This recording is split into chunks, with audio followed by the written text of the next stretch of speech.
Okay, in this chapter, we're going to look at templates. So instead of going down this approach where we've used the AI builder to get us started, what we're going to do instead is actually go and find a different template. Okay, so last time out, we built this template using the AI builder, and now we want to actually switch to a different template. And we can't switch templates once we've started one in Squarespace 7.1. This was a feature in 7.0, but because all Squarespace sites are built essentially off the same root template, there is, in their words, no need to switch between them. But what if you went down a cul-de-sac and you want to come back and change the approach? So what we can do here is go back to our account, and via our account we can create a new website. Because all we've done essentially at the moment is just gone through a series of questions, and what we're going to do this time is create a new website. Instead of going through the same approach, we're just going to say, I'm just browsing. And this will bring us a list of templates instead. So we can either go by eye and look at a template that we think will fit the content. For example, if you've got a website that has relatively low quality or medium quality photos off your smartphone, then this type of layout could work better for you, where none of the images are full screen. However, if you had a professional photographer who've taken photos specifically for your website, and more specifically for things like hero sections, like the image at the top here, then maybe going with a full width background images is the way to go. And we can see this full screen image and this one here, which has a mixture of both. So use that as a starting point, and we've even got Photoshop AI tools now that will allow us to extend the background. So a photo that was clipped in quite close, like this photo here, for example, we could extend it using AI tools. The more we extend it, the more troubles we run into as well.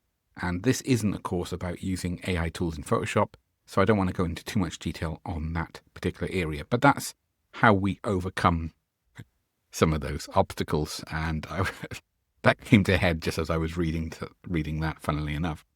Okay, so we can either browse through and find some of the really smart looking starter templates that Squarespace has, or alternatively, we can drill down by topics. So here we're going to be looking at courses, services together. So we've got some options here, and we're looking at community. It's not a non-profit, but it's got that community feel to it. And we can see some templates that have been selected here to work with. And the rest is really down to your personal taste. I quite like the clarity of this one here. So we can see, obviously, it's around cooking whilst we're looking at creative industries. But I think what we're going to do is go with this one. Yeah. And what we're going to do now is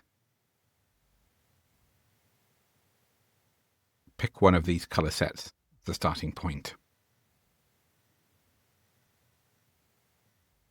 If you remember from the last chapter, we went with something that was quite neutral, quite earthy, but then had a strong, striking call to action color that wasn't coming into fruition yet.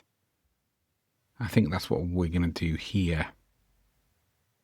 But I'm going to select this to start with.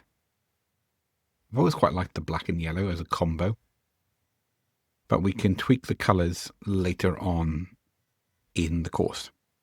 So let's start with that design. And now we've got our template. And if you're not finding the range of designs for what you need here, then I've got another option for you. Before we look at that, let's have a quick look at our new site. Now it keeps jumping back to the admin. Let's edit the site and now go to full screen preview. There we go. So now, if I do that a little bit slower, we can bring down and have a look at our page. Using full width imagery, that can work really nicely. And if we compare it, do we still have the other one? If we go to this website, we've got both options here. So you could run them alongside each other. There's absolutely no problem on that. They're both on free trials. And because Squarespace doesn't take your card details, you don't run the risk of paying for a hosting plan that you really don't want. So we've got two very different options for our starting templates.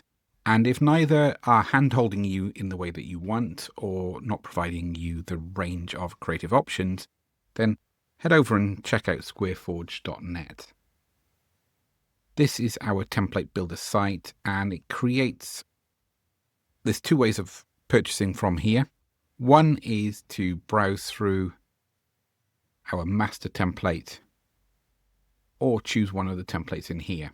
And this is a good example here. So with our Squareforge master template, you have over 300 different section designs that you can mix and match.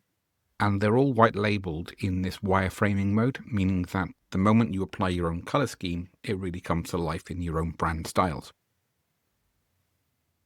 I would say the Squareforge full kit, the master is, I would say the Squareforge master is for intermediate designers upwards. So if you've already created 5 or 6 different websites in the past and you're ready to make the next step and you want more flexibility, more scalability, then that could be a good way to go. However, if you just want something that looks smart, in my opinion, and will work for you, where you can just plug and play your content in, these templates are one-page templates. They're designed to be huge. So if we go into the template page itself, we can see the full layout here. And this is actually the shortest of most of the templates in here. And the idea is that we can save any of these sections as favorites so we can reuse them multiple times. So once we've got that format that we're happy with, or we find a template that we really like, we don't then have to remember how we built each of those individual sections. We save it as a favorite, add that favorite to a new page, to a new section within a new page, and then we can just customize the content, change the photos or the text. And that's really all there is to it, unless you want to start manipulating those layouts and taking it to another level again. And if I've lost you a little bit on this part, don't worry, we'll be covering all of this later on in the course. But for now, we've got our template to start us off.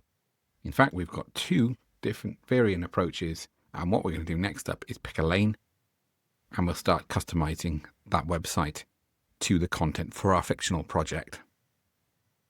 I'll see you in the next chapter.